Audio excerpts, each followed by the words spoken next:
For as long as we can remember, there's always been sci-fi on TV. Whether it be the iconic Star Trek franchise in all its various iterations, the numerous incarnations of Doctor Who, or the impressive catalogues of both Gerry Anderson and Irwin Allen, sci-fi on the tube has entertained billions of people over the decades and continues to be just as prevalent now as it has ever been. To the point where a newly released series today can rival its big screen counterpart in quality, budget and scope. Yet when looking through the nostalgic lens of the past, it would be easy to believe science fiction on TV has been around forever. But in fact, there was a time when it didn't exist. Unlike the well-documented history of the first ever science fiction film, A Trip to the Moon, released in 1902, sadly, most sci-fi fans aren't actually aware of how the genre started on the small screen, which is a story that is both fascinating and tragic at the same time. As hard as it is to believe, the device we know as television has been around since the 1920s, whilst its adoption by consumers didn't occur until the 1930s, and even then only in small quantities. Yet its popularity, affordability and accessibility changed dramatically during the post-World War II recovery boom. As a result, the box not only found its way into millions of American homes, but it was at the forefront of what was to become known as the golden age of television. Naturally, a TV by itself is a pretty useless device unless something is showing on it.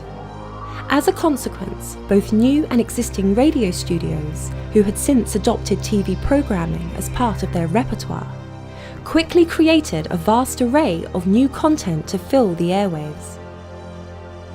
When it came to the genre known as science fiction, a decent number of films from various countries had been produced in sporadic bursts since 1902, yet science fiction as a whole was still considered an eclectic interest, and not looked upon with any sense of mainstream importance. As a result, by the late 1940s, thanks to the massively successful science fiction magazines, which had been around since the 1920s, along with science fiction radio shows and the movie industry, it was only natural the genre would find its way into American homes via television. As fortune would have it, science fiction on TV wasn't an entirely new concept. In England, for example, the 1920s science fiction theatrical play R.U.R. had already been broadcast on TV twice, once as a 35-minute extract in 1938, and again as a 90-minute live production in 1948. In addition, a live teleplay of H.G. Wells' The Time Machine was broadcast in the UK in January 1949. However, a far more significant milestone occurred on June 27, 1949, when the all-new Captain Video and his Video Rangers, produced by the Dumont Television Network, became the very first science fiction show specifically written and produced for television to go to air. And while you're doing that, do you mind if I contact Orbit Control? Oh, you need not ask, Captain. My laboratory and everything in it is completely yours. All right. Well, Ranger, we're going to have to make this a short trip to Thurston, because I also want to stop off at the planet Mars. I want to study the structure of that planet. And teach C to the old one, too, huh? Maybe we can. As noted by TV historians, Dumont were notorious for producing low-budget content quickly so as to meet demand. And this was certainly the case with Captain Video, whose adventures mostly took place in his headquarters purely for budgetary reasons. As for the production itself, in what would be considered totally unheard of today, the series was broadcast live 6 days a week in 15 to 24-minute segments. I don't like this business about confiscating the weapons. For years, Mars has had a very profitable trade agreement with war materials with Thurston.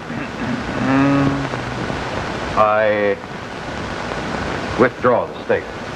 Despite being poorly produced, having very disjointed and mediocre scripts, as well as containing unexplained references to Western movies, which were designed to pad out the running time, The series was a massive hit because it knew how to cater for its target audience, children, who to this point had never seen sci-fi on TV before, so naturally they lapped it up. Captain Video will undoubtedly arrive in an orbit control rocket. Yay. Needless to say, it didn't take long for competing networks to realize science fiction was a genre they needed to exploit. As a result, 1950 saw a plethora of new products get released, including Tom Corbett's Space Cadet, which not only had the distinction of appearing on all 4 of the main TV networks, CBS, ABC, NBC and Dumont, but was inspired by the Robert A. Heinlein novel Space Cadet, which actually involved the show purchasing the rights to use the name. But have you forgotten that our course to meet the asteroid was based on space speed?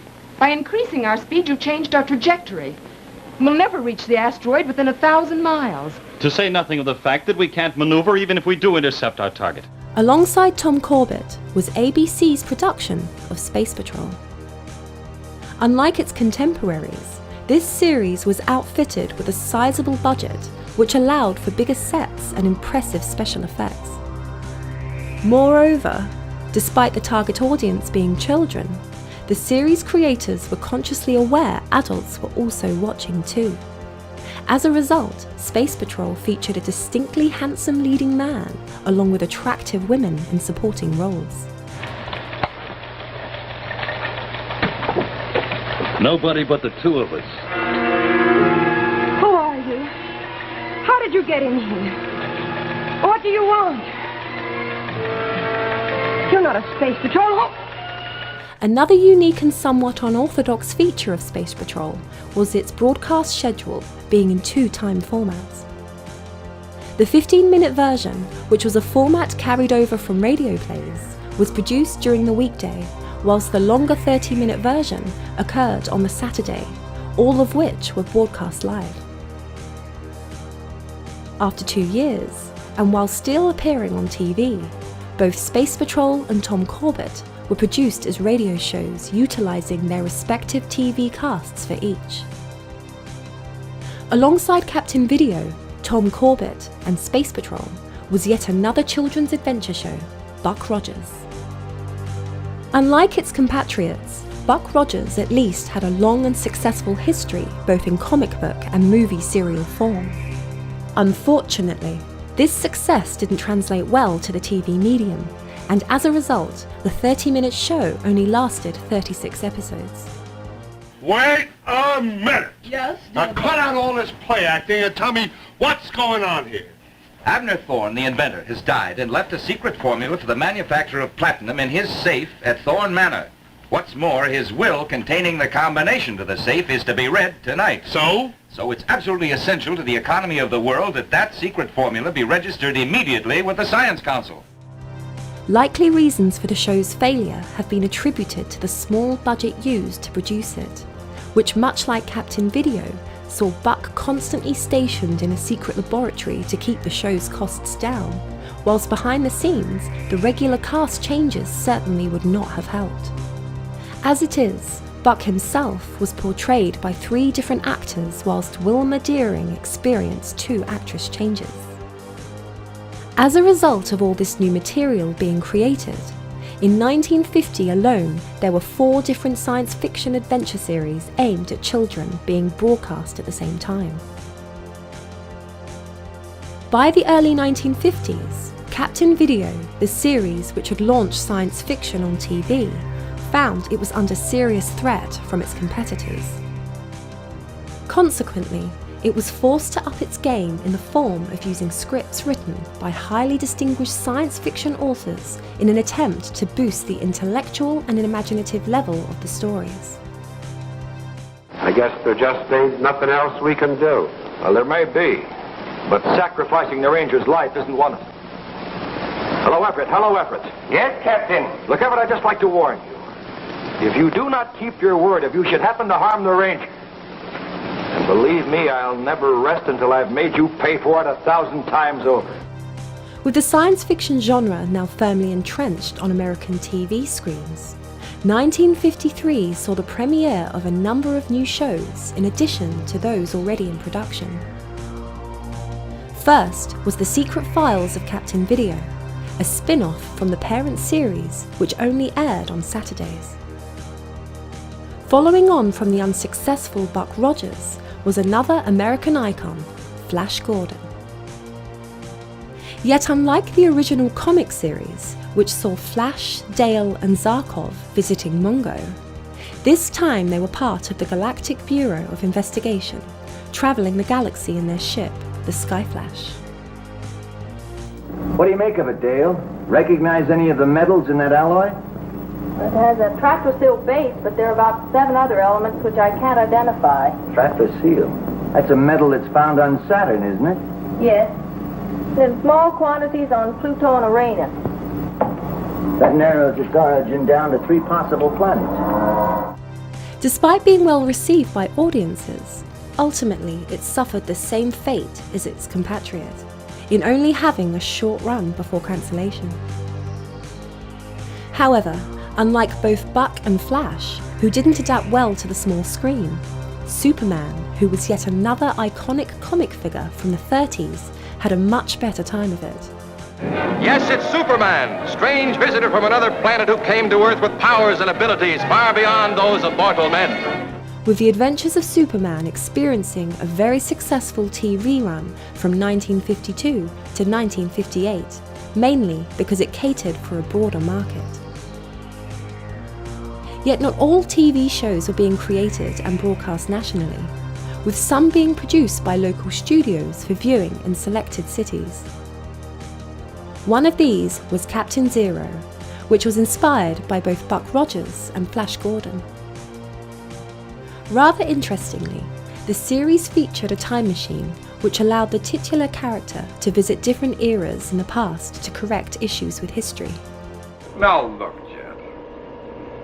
You don't seem to realize the dangers of travel in outer space. Our rocket ships are still far from perfect, and any number of things could go wrong. Besides, as yet, we don't know exactly what we may run into out there. Despite having been originally created in 1952, the nationally released Rocky Jones Space Ranger didn't commence regular production until 1953, with its premiere occurring in 1954.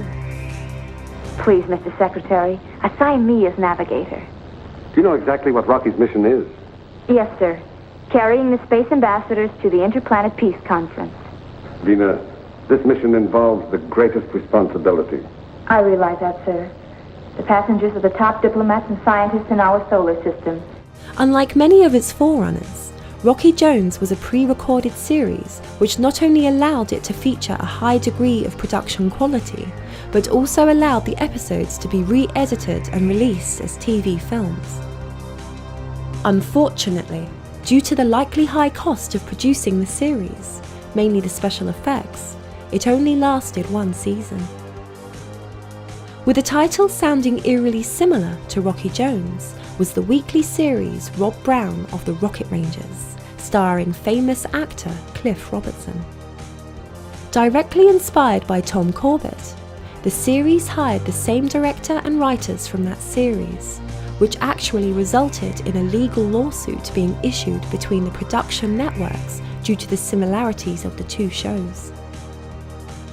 By the mid-1950s, American TV was brimming with copious amounts of adventure series, including those of Johnny Jupiter, Operation Neptune, Captain Midnight, which was later renamed to Jet Jackson, as well as Commando Cody, which was initially made for television before appearing in cinemas as a weekly serial. But then out of the blue, something totally unexpected happened. In what had started with a blaze of excitement and unparalleled success, by 1955, every one of these wonderful science fiction adventure series, with the exception of Superman and Captain Midnight, all of whom had entertained millions of children on television for 6 years, just stopped. Although there's no definitive explanation as to why all these shows halted production in the same year, There are those who believe an oversaturation of the market was to blame, with too many shows being broadcast all at once, especially as live shows didn't have predefined seasons as we know them now. Instead, they were on TV virtually all year round. As a consequence, the gradual increase in serious science fiction films in the cinemas led TV studios to reconsider their target market from children to adults. As a precursor of what was to come, even as Captain Video, Tom Corbett, Space Patrol, and others continued to entertain scores of young viewers on a daily basis, alongside them were two anthology-based series specifically aimed at capturing the adult market: Tales of Tomorrow and Out There.